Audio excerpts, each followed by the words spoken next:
Mr. President, next week marks the third anniversary of Obamacare. And I'll remind you that leading up to its passage in March of 2010, Republicans warned endlessly that the bill would cost too much and wouldn't work the way the President and other Washington Democrats said it would. Then Speaker Pelosi famously said we needed to pass the bill to learn what was in it. Well, nearly 3 years and thousands of pages of regulations later, we've learned a lot about Obamacare. It looks like our worst fears are coming true. Right down the hall, President Obama promised that if Congress would only pass the kind of health care takeover he was after, it would slow the growth of health care costs for our families, our businesses, and for our government. Today, the facts tell a very different story. According to Congress' own nonpartisan budget experts, Obamacare will increase federal health spending and subsidies by nearly $600 billion. And that's only projected to get worse over time. Just a few weeks ago, these same nonpartisan experts told us spending is set to, quote, grow rapidly when provisions of the Affordable Care Act are fully implemented by mid-decade, end quote. Their words, not mine. So when the President tries to convince Americans that Washington doesn't have a spending problem but a health spending problem, what he's not saying is that his own health care law is actually making things worse, not better. And that's to say nothing of the devastating effects of this law for American families. Then Senator Obama promised to lower premiums by as much as $2,500 per family when he ran for president. Here are the facts. 3 years after Obamacare's passage, premiums for families have actually risen by nearly that same amount. And that is before the most expensive new rules, taxes, and mandates kick in. After that, the experts tell us premiums could increase by $2,100 per family. Tragically, Obamacare will place the greatest burden on young Americans, those just starting to build lives of their own. This is a time in their lives when every dollar counts. Yet 3 years after Obamacare's passage, experts say that premiums for healthy young people could rise by 169%. Part of the reason costs are set to increase so dramatically is because Obamacare levies so many new taxes and fees. But that's only really half the story.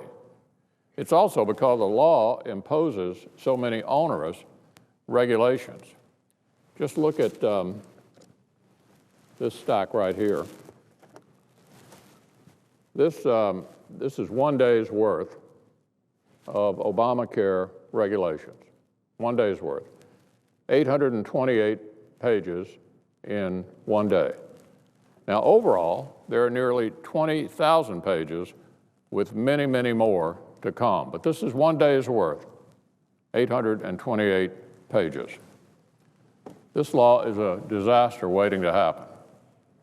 Imagine the burden we're placing on a single mom who wants to open her own store, or the young entrepreneur who wants to sell some new idea, or the business owner we all know from back home, the folks who employ so many of our constituents. Instead of encouraging them to create jobs and grow the economy, we're hitting them with a brick of regulations. Last week, the Federal Reserve said what many of us have been predicting all along: Obamacare is also costing jobs. Recent polling bears this out, too.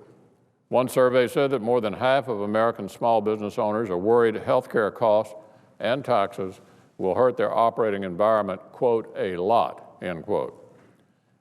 Another small business survey recently identified these issues as the top 2 concerns among 8 tested. There are countless real-world examples of how this is hurting the folks we represent. Let me give you just one example. One of my constituents is Junior Bridgman. He was once known for his skills on the basketball court. Today, Louisvillians know him as the owner of a successful restaurant franchise who employs a lot of Kentuckians. He wrote to me recently to say Obamacare is a serious impediment not only to hiring, but to hiring low-income employees in particular. Here's what he had to say. Quote, "It does not consider our ability to afford the mandate. Under our current labor model, it will increase labor costs whether we offer health care or pay the tax penalties. This creates, in essence, a disincentive to hire low-income employees. That's Junior Bridgman. The president's allies are worried too. We've seen the stories about Democrats who voted for the bill now having second thoughts about specific funding mechanisms for it. But now union leaders are even expressing fears about the law driving up costs of their own health care plans, making unionized workers actually less competitive.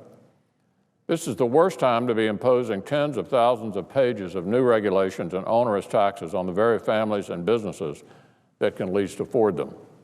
We owe our constituents better, particularly those who are struggling the most. Look, Obamacare is just too expensive, and it's not working the way Washington Democrats promised. That's why Obamacare needs to be repealed. That's why I will continue to push for its repeal.